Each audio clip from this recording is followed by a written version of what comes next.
coming out tonight? Okay, this one was published 2 weeks ago. Nice. Nice. No. So it's new shit. No shit. No this shit. This one is called To Harbor. It's fine to harbor resentment. It gives us a real investment to fuel us with motivation, giving inner incantation that gives our rivals that consent, pushing buttons that set us off like a rocket ship blasting off, igniting our power within. It's fine to fire.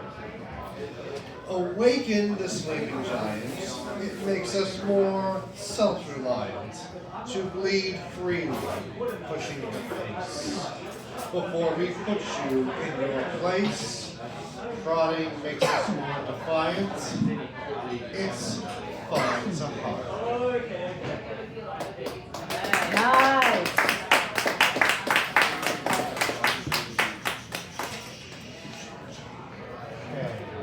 One is entitled Meditating. I have to meditate in order to think about you, which becomes intrusive, making my underbelly subversive, shifting my inner world for something new, opening my eyes wider, yet still. She blows out my knees and breaks my ankles, shatters my ribs like a defensive tackle. My brain waves are becoming unruly. Knowing how she disrupts my inner peace, I have to take a walk to forget her. Like bad luck, she follows me with great ease, making paranoia to discover how her sweetness stays as a flawless gaze, dupes me into thinking how much I like her. Meditating.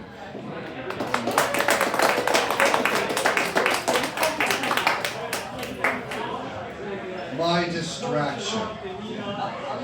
You are a staple of my mind, unwilling to give me a break, clouding my chances of freedom, loving so many others better than I aspire to love you. And I do. But I can't live like this, having you rent out space in my heart and soul, all by just being there, unable to escape the dream that won't come true, leaving me thirsty for you, hungry for you, heart swollen for you, filling me up with fear of loving, especially when I do.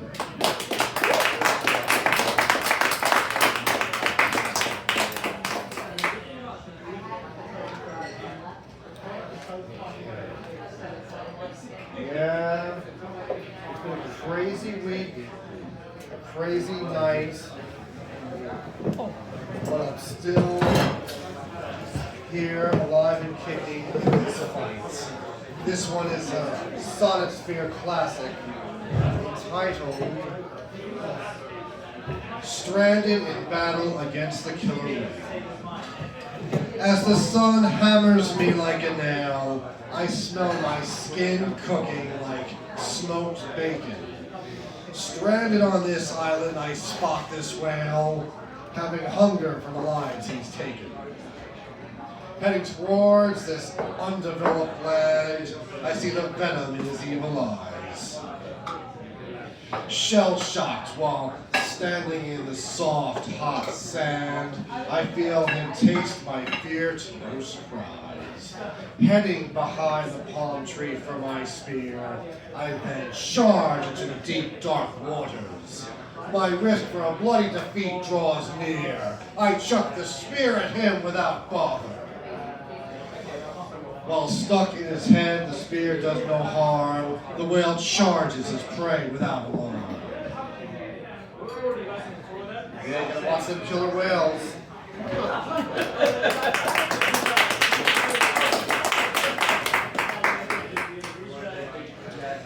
This is another sonnets to your classic.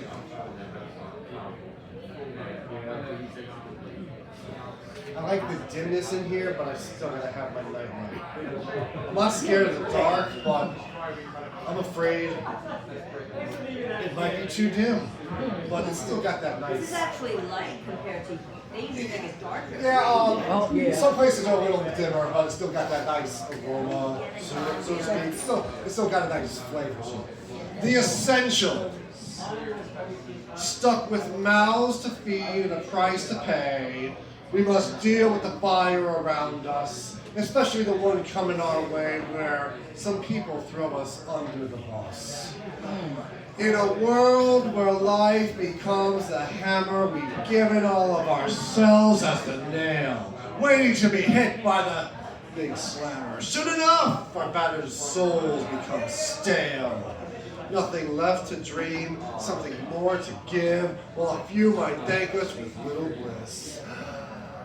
Even when you loathe us, we let you live with infinite service while you still hiss. Yet you continue to piss, moan, and fuss, while the bottom line is you still need us. Here's a backstory on that one. Yeah, I remember when I wrote that, I was thinking about all the times where I just left CBS in Staten Island after 5 tumultuous years there. 4 of them, actually the first 4 were pretty good, but the 5th one was like the worst. Just annoying. Like some guy just comes in, bare chest, bald headed, wearing a knapsack, and just like he just served like 2 tours in Afghanistan, and it just like that was when Biden sent them home. Jeez, did you walk from Afghanistan? And it was like 2:30 in the morning, and we got robbed a couple of times that night too. Not by gunpoint. It was just like these guys coming in, right? So they had like these carriages, right? These little carriages, and they would just like take like 18 packs of bottled Heinekens and Coors Light, and they would just like truck off. And I chased one of them across the street to where the Royal Crown Bakery was. But yeah, that was like, okay, I'm not doing that again. So after vacation to Boston, Thanksgiving, around this time last 4 years ago, it's like, it's time to go. So that's what helped me write that. Cuckoo for Cocoa Puffs. I don't know about you, but I could go for a big ass bowl of Cocoa Puffs right now. Yeah, I'm feeling for eating a snack bowl of that, and I would, which would be nearly the entire box, where these sugary chocolate balls shred the roof of my mouth versus a hot katana through stainless steel, where the sweetness of those sugary chocolate balls crunching inside my mouth, where the teeth itch to puncture the rough texture of chocolate balls before I swallow them, and my body temperature melts them into mush just before I have a drink of the chocolate milk remaining in the bowl. I have unstable teeth and hungry eyes when I see a box of a goofy-looking bird on it.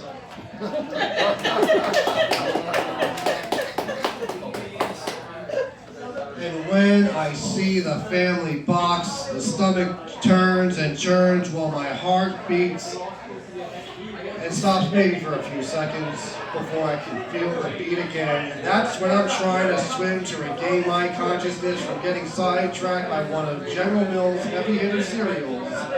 I'll suddenly see Cookie Crisp nearby.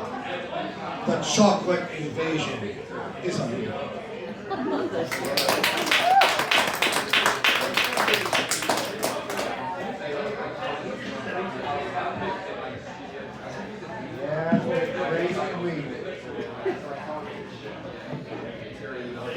It's not what they say, it's what you hear.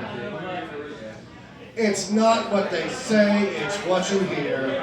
If they tell you the truth and you hear a knife twisting in your stomach, It's a series of switchblades piercing you, spinning around your insides, far worse than a tornado wiping everything away in its path.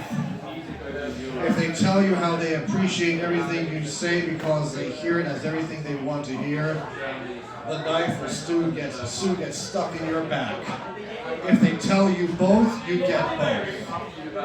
It's not what they say, it's what you hear.